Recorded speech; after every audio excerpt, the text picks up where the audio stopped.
So today we're here and we have Dr. Kailey Fitzmorris here with us today. So she is our veterinarian and we are going to talk about the digestive system of cattle.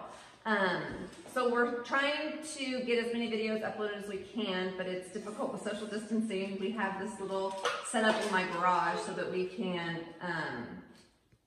do this a little bit, but trying to maintain these distances is challenging when trying to do education. So this is one of the programs that we do in the classroom with the students, and I think it's a very informative class.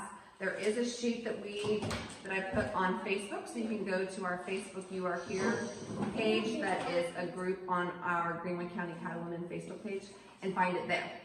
And we'll go through that when we're done. Oh, it's that sheet. So we are going to go through, it's a PowerPoint that we use so that Dr. Fitzmorris can describe the anatomy. Okay, so today we're going to talk about the cow digestive tract. Cattle are unique because they have multiple stomachs. They have 4 stomachs, only 1 true stomach. So we're going to discuss all parts of the stomach and learn a new species kind of. So today we're going to start with the cow's mouth. Just like you and I, cattle start the digestive tract with their mouth. They grab food and they only have teeth on the bottom. They don't have any teeth on the top in the front. That allows them to get close to the grass down at the bottom and get every bit of grass that they're trying to take. After the mouth, this is a fun fact. Cattle have to take 25 to 40,000 bites of grass a day to gain weight and maintain their weight. So can you imagine how large we would be if we ate that much, many bites a day? So is it bites? Oh, well, like awesome questions. Okay. So after the mouth, just like humans, it goes to the esophagus. So mouth, esophagus. Esophagus goes from your mouth to your stomach. Same with cattle. It goes from mouth to their first stomach. Cattle produce 40 gallons of saliva a day. Here's a gallon jug in case everybody doesn't know what that looks like. So 40 of these a day is how much a cow produces. They have to eat that much to lubricate the grass they eat and put it down into their stomach. Humans only produce 1/3 of a gallon, so like that a day. So significant difference. That's why we are not only eating grass. And I like the example that you give about saliva and why our mouths produce that with eating crackers. So yes, so like if you guys ever have eaten a cracker, you can't eat but like 4 or 5 without having to drink water because we don't produce enough saliva to lubricate that wad of cracker and have it go down into our stomach. Same with cattle, they need to produce more saliva to have that grass go down into their stomach. So the first stomach of the cow is the reticulum. The reticulum is nicknamed the honeycomb because it looks like a honeycomb. Here's a honeycomb, here's the reticulum, just so you guys can see how closely they are in appearance.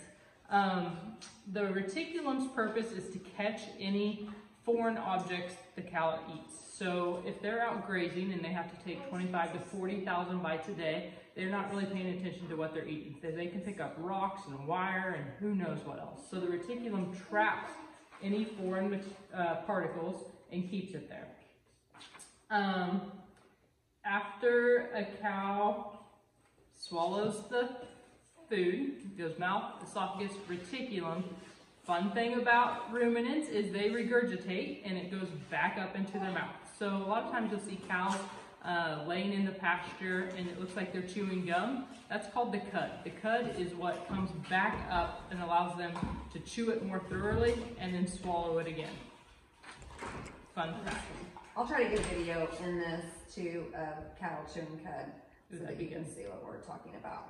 So since I'm a veterinarian, I can't let this lecture go without talking about what could possibly go wrong with the digestive tract in cattle. I talked about the reticulum trapping foreign materials and objects. Here's a fun picture of the reticulum. Remember, it's a honeycomb looking, trapped a piece of wire. And then a lot of dairy cattle are fed magnets because they get a mixed ration every day, and there could be little pieces of metal that get thrown into their feed on accident. So the magnet sets in the reticulum and traps anything metal that comes in.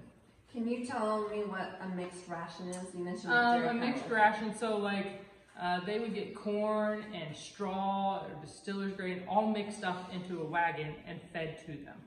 Where instead of like beef cattle are usually out grazing grass all day.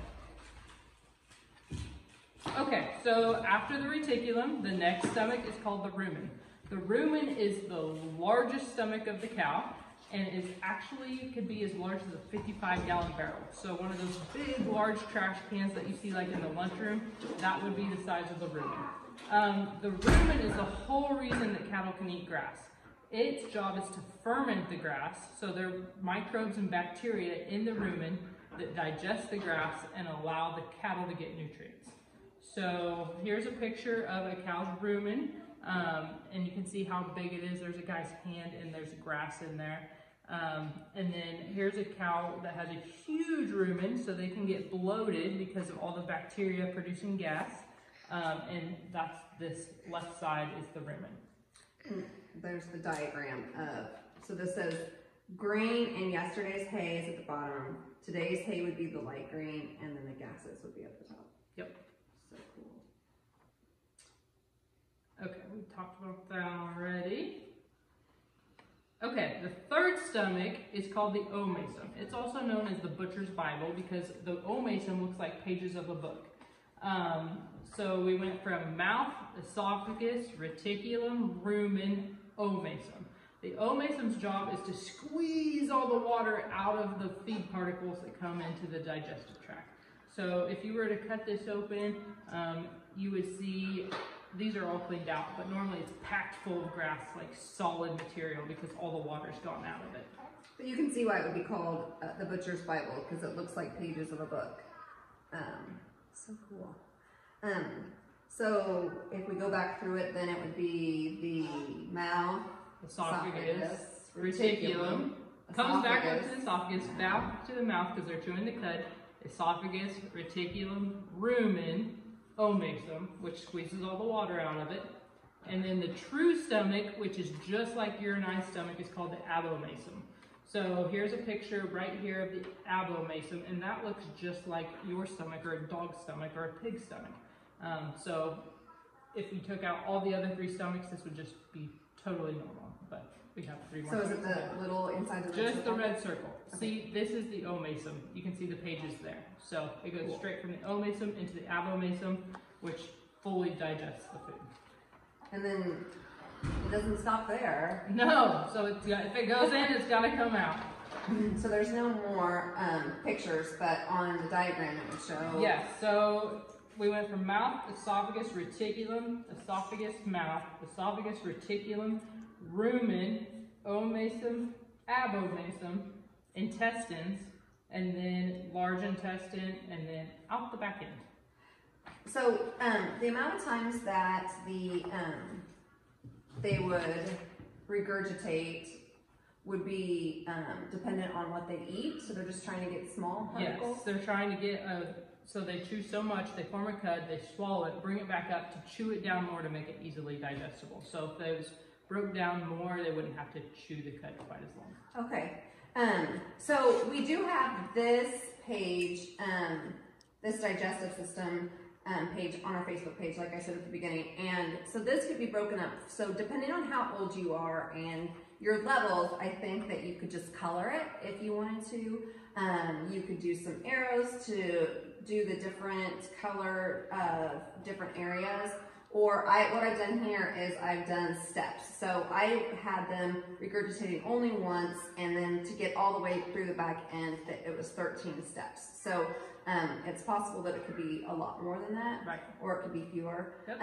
One thing that I think is interesting about the digestive system is the misconceptions, because you hear a whole lot in the news about flatulence from cattle. True. And that's not really what they're doing, right? Right, it's not coming out the back end that's causing the gas, it's the front end. So they're belching because the bacteria in their rumen are creating gas, and it has to come back up.